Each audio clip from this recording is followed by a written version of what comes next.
क्या आपने कभी किसी ऐसी रानी की कहानी सुनी है जो असल में एक परी थी? ये किसी कल्पना में नहीं, बल्कि इसी धरती पर, सुंदर, शांत और राजसी।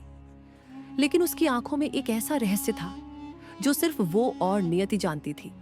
सब कुछ होते हुए भी उसका जीवन अधूरा सा था, और वो अधूरापन जुड़ा था एक श्राप से, जिससे उसको मुक्त करना सिर्फ एक व्यक्ति के हाथ में था। लेकिन वो खुद को उस श्राप से मुक्त करना ही नहीं चाहती थी। पर क्यों? जानने के लिए देखिए आगे। बहुत समय पहले की बात है। एक शांत, समृद्ध और न्यायप्रिय राज्य में वीर और धर्मनिष्ठ राजा खड़क वर्मा का शासन था। उनकी रानी अत्यंत सुंदर, शांत, लेकिन रहस्यमयी थी। उनकी आंखों की गहराई में कुछ ऐसा छिपा था जो दुनिया की नजरों से कोसों दूर था। कोई नहीं जानता था कि वो वास्तव में एक परी थी, जिसके जीवन में एक श्राप था। जब उसका बेटा युवान हो जाए और एक ऐसी कठिन परीक्षा में सफल न हो जाए जिसमें उसे अपनी जान तक जोखिम में डालनी पड़े, तब तक वह अपने असली रूप में लौट नहीं सकती थी। रानी अपने पुत्र से बहुत प्रेम करती थी, उसके साथ खेलती, समय बिताती, पर धीरे धीरे वह श्राप उसे खाए जा रहा था। समय का चक्र चलता रहा और देखते ही देखते राजकुमार बड़ा होने लगा। उसका पुत्र राजकुमार अर्णव साहसी, बुद्धिमान और भावुक हृदय का था।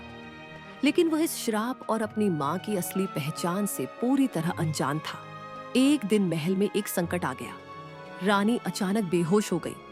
उनकी हालत लगातार बिगड़ रही थी। वैद्य, तांत्रिक, सभी के उपाय निष्फल हो गए। राजा खड़क वर्मा, जो कभी किसी युद्ध से नहीं डरे थे, अपनी रानी की हालत देखकर मानो डर से कांप उठे। उन्होंने अपने पुत्र अर्णव को अपने पास बुलाया। उनके चेहरे पर वेदना साफ झलक रही थी।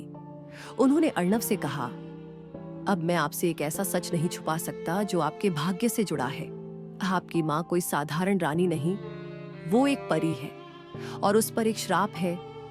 आपके युवा होते ही उसका जीवन कष्ट और पीड़ा से भर जाएगा, और वह दिन प्रतिदिन मृत्यु के करीब पहुंचती जाएगी। जब तक उसका बेटा मृत्यु की परीक्षा नहीं देगा और उसके लिए भयानक नीलगिरी के जंगल से चमत्कारी जड़ी बूटी नहीं लाएगा, वह इस पीड़ा से मुक्त नहीं होगी। राजा ने अर्णव की आंखों में देखा और कहा, अब वही समय आ गया है। अब यह निर्णय आपका है।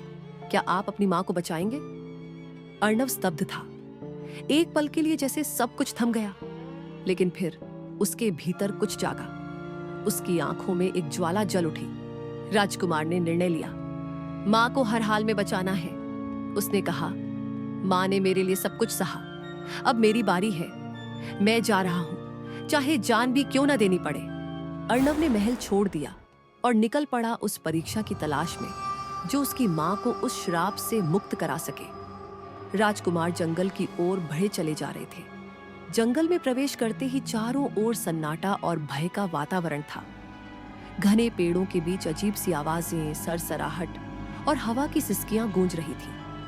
तभी एक रहस्यमय बूढ़ा व्यक्ति अचानक सामने आया। उसने कहा, अगर जड़ी बूटी चाहिए तो 3 रास्तों में से एक चुनना होगा। पहला सुंदर और आसान, दूसरा लंबा और कठिन, और तीसरा अंधेरे और डर से भरा। राजकुमार अर्णव को कुछ ज्यादा समझ न आया।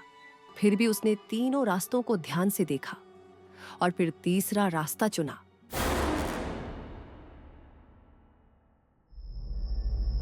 उस रास्ते पर पहली परीक्षा थी अग्निकुंड, विशाल खाई जिसमें आग दहक रही थी, और ऊपर हिलते हुए पत्थरों का पुल था जो कभी दिखाई देता तो कभी गायब हो जाता। हर कदम पर मौत थी। जैसे ही अर्णव उस पुल पर बढ़ा, एक रहस्यमयी आवाज गूंजी, मर जाएगा, मां को खो देगा। अर्णव एक पल को रुका। उसका दिल कांप उठा, लेकिन फिर मां का चेहरा उसकी आंखों के सामने आ गया। उसने खुद से कहा, अगर डर मुझे रोक ले तो मैं मां का पुत्र कैसे? और उसने पूरे साहस से पुल पार कर लिया।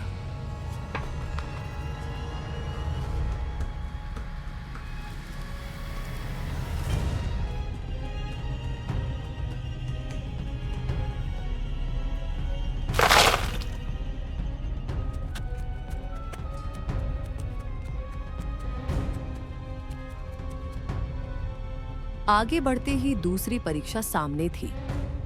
मानसिक संघर्ष, चारों ओर से आवाजें आने लगी। तू कुछ नहीं कर सकता, तेरा जन्म व्यर्थ है। अर्णव की आत्मा कांप उठी, लेकिन उसने आंखें बंद की और अपने भीतर मां की ममता की शक्ति को याद किया। उसने गरजते हुए कहा, मैं वही हूं जिसे भाग्य ने चुना है। सारे डर शांत हो गए।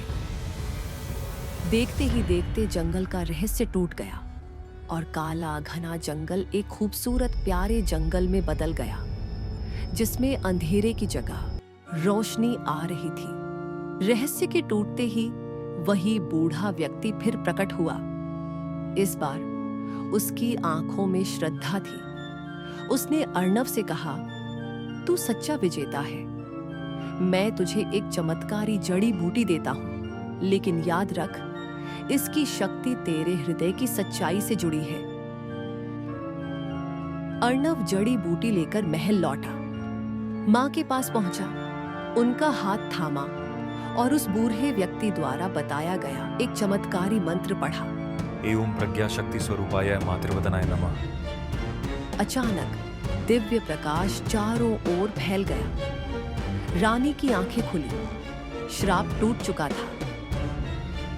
रानी ने अर्णव की आंखों में देखा और कहा, तू सिर्फ मेरा पुत्र नहीं, तू एक अवतारी आत्मा है। तू स्वर्ग का उत्तराधिकारी है, जिसे इस धरती पर सत्य और धर्म की रक्षा के लिए भेजा गया है।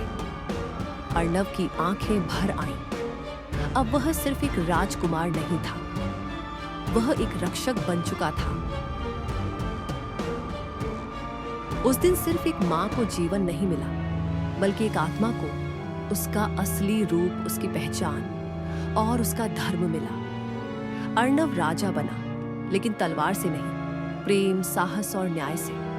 और उस राज्य में हर मां को यह विश्वास हो गया था कि जब कोई भी बेटा सच्चे प्रेम से अपनों के लिए लड़े, तो कोई भी श्राप टिक नहीं सकता। सच्चा प्रेम ही वह मंत्र है जो हर श्राप को तोड़ सकता है। ये कहानी हमें सिखाती है कि सच्चा वीर वही है जो डर को नहीं, अपने कर्तव्य को चुनता है। अगर आपको यह कहानी पसंद आई हो तो लाइक, शेयर और सब्सक्राइब करना ना भूलें।